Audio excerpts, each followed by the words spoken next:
Bismillahirrahmanirrahim. Assalamualaikum warahmatullahi wabarakatuh.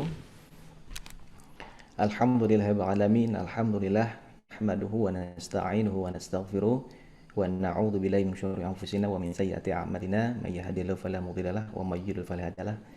Asyhadu an la ilaha illallah wa asyhadu anna Muhammadan 'abduhu wa rasuluh. Allahumma shalli ala sayyidina Muhammad 'abdika wa rasulika nabiyil ummi wa ala alihi wa sahbihi ajmain.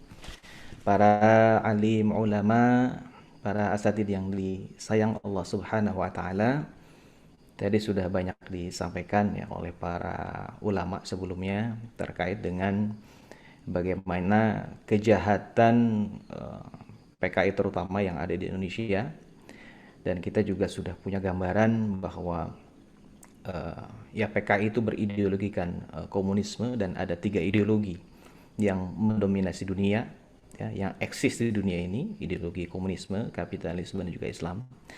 Dan terakhir ya, Ustadz Al-Ministrianto menyampaikan tentang ya pentingnya kita mengembalikan ya, ideologi Islam ya ke tengah-tengah kehidupan.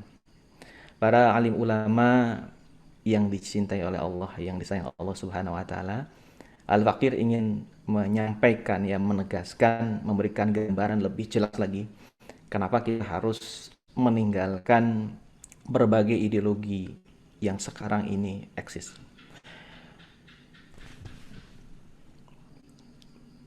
Kalau kita belajar di sejarah, kekejaman yang dilakukan oleh dua ideologi, yaitu komunisme dan kapitalisme, itu sungguh-sungguh luar biasa.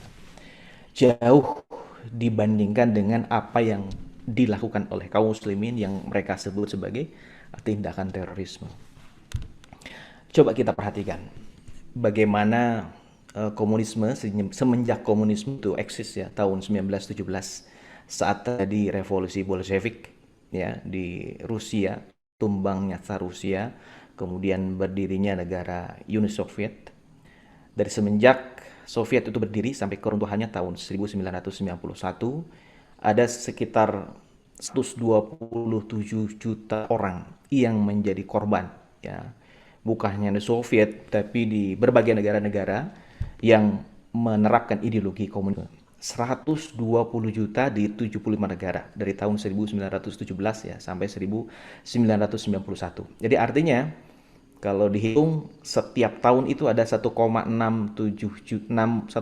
juta ya yang dibantai, atau 4.500 orang per hari, atau ada 3 orang per menit yang dibantai di 74 negara. Ya, baik itu di Soviet ataupun kekejaman yang dilakukan oleh komunis Cina ya, ataupun Pol Pot ya, dan lain sebagainya. Luar biasa.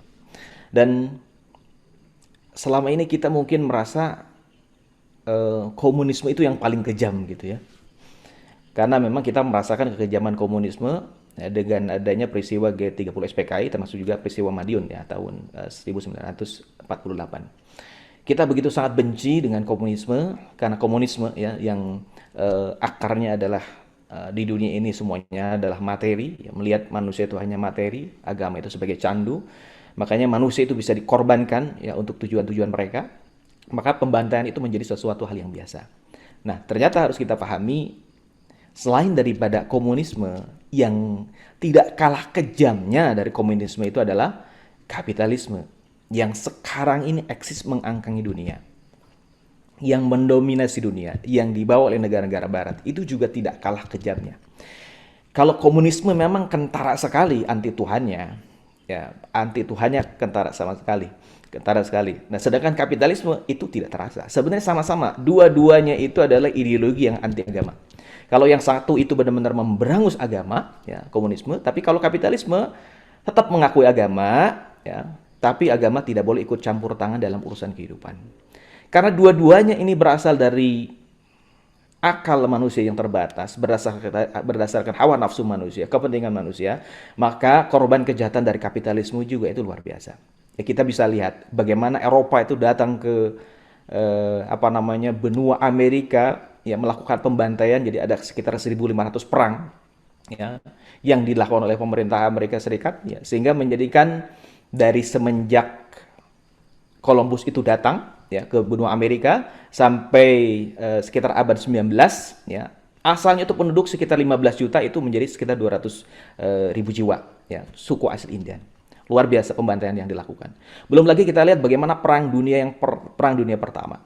Ya, ada 21 juta orang yang menjadi korban. Kemudian perang dunia kedua, ada 62 juta orang yang jadi korban. Belum bicara tentang korban bom Hiroshima, Nagasaki. Ya, ada sekitar 140 ribu orang itu yang meninggal. Belum perang Vietnam, 3 juta orang yang meninggal. Belum perang Irak, 1,5 juta orang meninggal. Belum perang Afghanistan, dan lain sebagainya. Kejahatan kapitalisme itu juga tidak kalah kejamnya dibandingkan dengan komunisme. Tapi anehnya, selama ini yang menjadi sasaran itu adalah kita sebagai umat Islam. Ya. Islam itu dianggap sebagai teroris, yang namanya ide jihad khilafah itu sebagai satu ide yang berbahaya. Ya, kalau kita lihat kacamata sejarah, dua ideologi itulah, komunisme dan kapitalisme yang sungguh-sungguh luar biasa kejam, yang itu banyak membantai manusia di dunia ini. Maka kalau kita ingin menjadikan dunia ini aman, tenang, tentram, damai, penuh dengan toleransi, tidak ada jalan lain. Umat Islam harus menjauhkan diri dari dua ideologi itu, komunisme dan juga kapitalisme. Jangan sampai kita hanya benci komunisme, tapi kita lupa dengan kapitalisme. Ya, saat 30 September kita ingatnya dengan komunisme. Ya, tapi kita lupa yang eksis sekarang ini yang mendominasi adalah kapitalisme. Itu juga tidak kalah kejamnya, karena sama-sama dua-duanya meminggirkan manusia dalam kehidupan. Keberadaan dua ideologi itu yang menjadikan terjadinya kerusakan di muka bumi. Ketika Allah Subhanahu wa taala menyampaikan dalam surat Ar-Rum ayat 41, a'udzubillahi minasyaitonirrajim, "Adhaharal fasad fil barri wal bahri bima kasabat aydin nas." Telah nampak kerusakan di darat dan di laut karena tangan-tangan manusia. Apa maksudnya? Bima kasabat aydin nas, yakni ya bi ma'asi, ya. Itu dikarenakan kemaksiatan yang dilakukan oleh manusia. Dan maksiat yang paling terbesar itu adalah ketika kita sebagai manusia menantang aturan-aturan Allah, menantang sistem Allah, menantang apa yang Allah Subhanahu wa taala turunkan kepada baginda Nabi Muhammad SAW, yaitu Islam. Dan itulah dilakukan oleh komunisme dan juga kapitalisme. Oleh karena itu, para alim ulama yang dirahmati Allah Subhanahu wa taala, sudah saatnya kita membuang jauh-jauh komunisme. Dan jangan lupa juga kita membuang jauh-jauh sistem kapitalisme yang sekarang ini eksis. Karena dua ideologi itulah yang menjadi pangkal umul jaraim. Jazakumullahu khairan katsiran. Wassalamualaikum warahmatullahi wabarakatuh.